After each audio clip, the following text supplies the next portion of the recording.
Heute bringen wir diesen Teil der Küche in einen einsatzfähigen Zustand, sodass wir unsere erste Mahlzeit an der richtigen Stelle kochen können.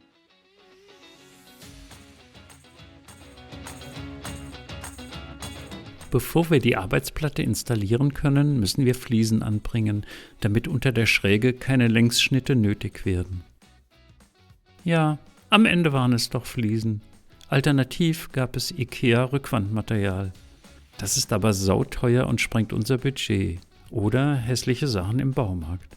Und obwohl wir so lange gegen die alten Fliesen gekämpft haben, kleben wir doch neue an, mit dem Wissen, die mal wieder abschlagen zu müssen.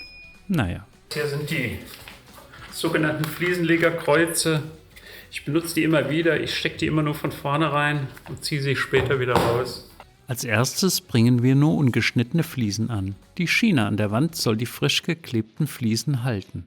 Für die Steckdosen habe ich die Ausschnitte per Hand gemacht. Ich habe hier so eine kleine Säge, die ist extra für Fliesenarbeit. Das hat echt sehr lang gedauert und viel Fleiß benötigt. Dann gucken wir mal, ob es passt.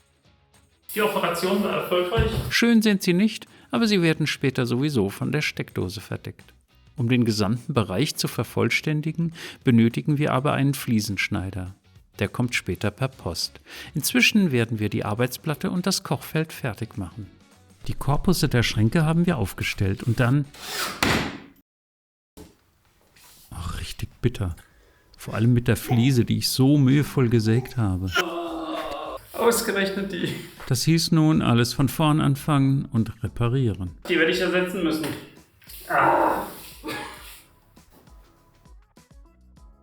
Analog zu einem Song von den Rolling Stones könnte ich sagen, Tiles must be broken and tears must be cried.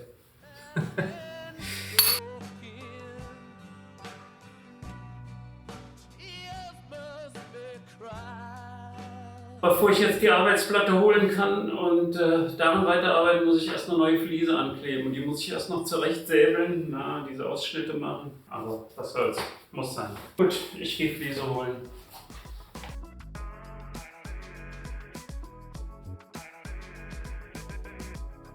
Die nach Maß bestellte Platte muss doch gekürzt werden. Die Platte ist jetzt etwas über 2,46. Die ist zu lang. Ich werde da wohl was absemmeln müssen. Es wird mir nichts anderes übrig bleiben. Der einzige Trost, den ich jetzt habe, ist, dass wenn ich ein Stück abschneide, wird sie ein bisschen leichter.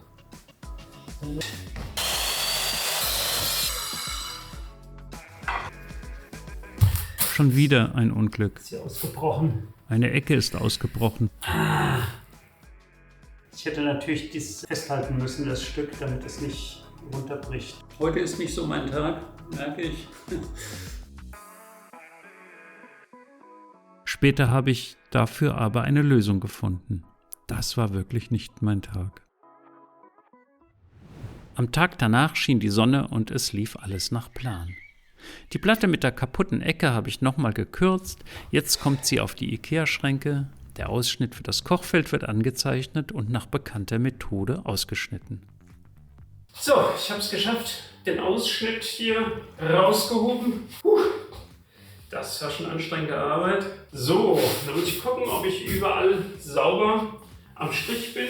Ja, hier vorne habe ich noch eine Ecke, die ich wegnehmen muss. Und ganz wichtig, ich nehme jetzt auch noch ein Stück Schleifpapier und breche ganz vorsichtig die Kante. Nur so ein bisschen. Ich möchte verhindern, dass, wenn man das Kochfeld einsetzt, vielleicht muss man es mal rausnehmen, dass dann Beschichtung ausbricht. Ihr seht schon, welchen Vorteil das hat, dass die Schränke hier liegen und dass die Platte oben ist. So kann ich also wirklich relativ bequem alles hin und her bewegen.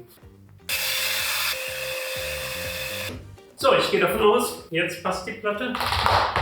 Zuerst die Schnittkante mit Leim bestreichen. Erst ein bisschen saugen, Schnittkante mit Leim bestreichen. Habt ihr ja schon gesehen, wie ich das mache. Probiere ich, wenn das ein bisschen angezogen ist, ob das Kochfeld passt. Wenn es passt, kann es gleich drin bleiben. Ich muss es nicht nochmal rausnehmen. Genau, und jetzt nochmal mit Schleifpapier.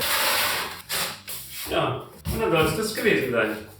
Und voilà, Das Feld sitzt. Ja, jetzt seht ihr, das Kochfeld ist schon drin. Es hat also sozusagen, ich habe probiert, ob es passt. Es passte direkt, es fiel einfach rein quasi und das klemmt sich halt fest. Ich möchte es ungern jetzt nochmal rausholen, um es euch zu zeigen.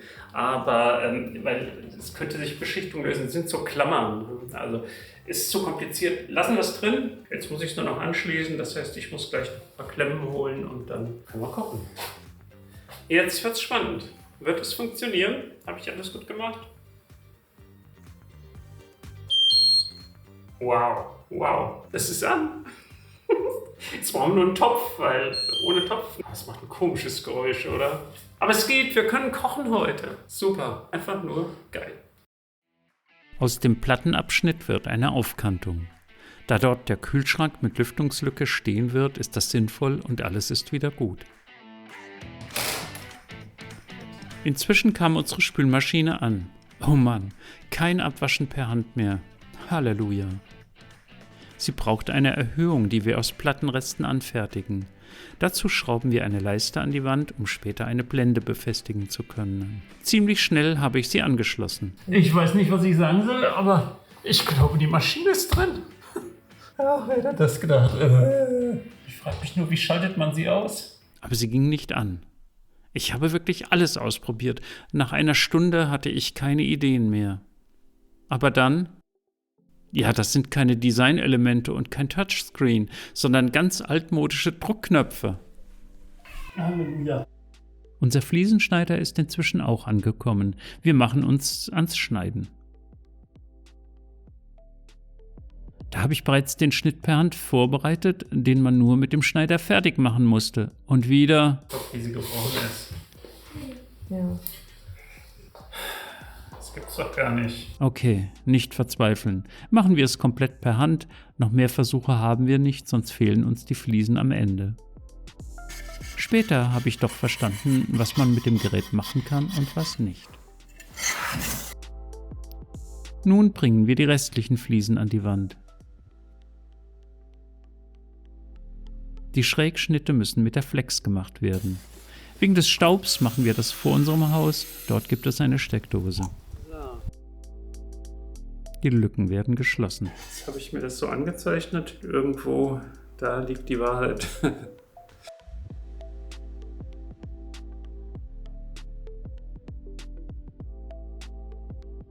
Damit wir in der dunklen Ecke besser sehen, was und wo wir später verfugen, bringen wir das Licht an die Hängeschränke.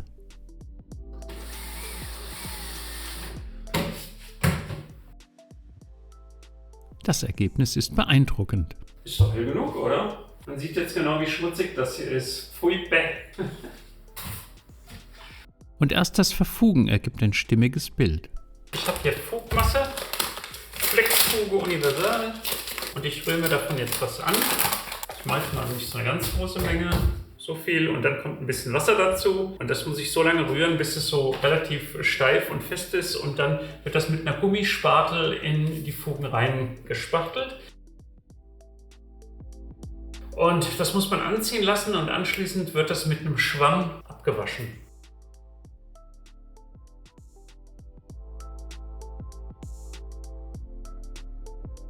So ungefähr sieht die Spitze jetzt aus, nachdem ich sie angeschnitten habe. Ich habe ja eine feine Fuge, das heißt, ich brauche auch nur ein kleines Loch.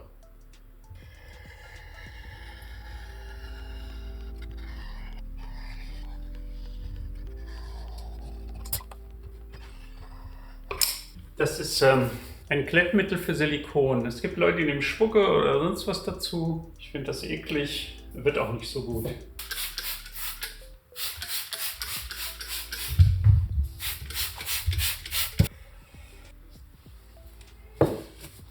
Voila, Arbeitsplatte und Kochfeld fertig, Fliesen hängen dort, wo sie müssen. So oder so. Und trotz aller Misserfolge haben wir nun da alles Nötige fürs Kochen fertig und genießen unser erstes Essen. Kürbissuppe. Wir wünschen uns guten Appetit.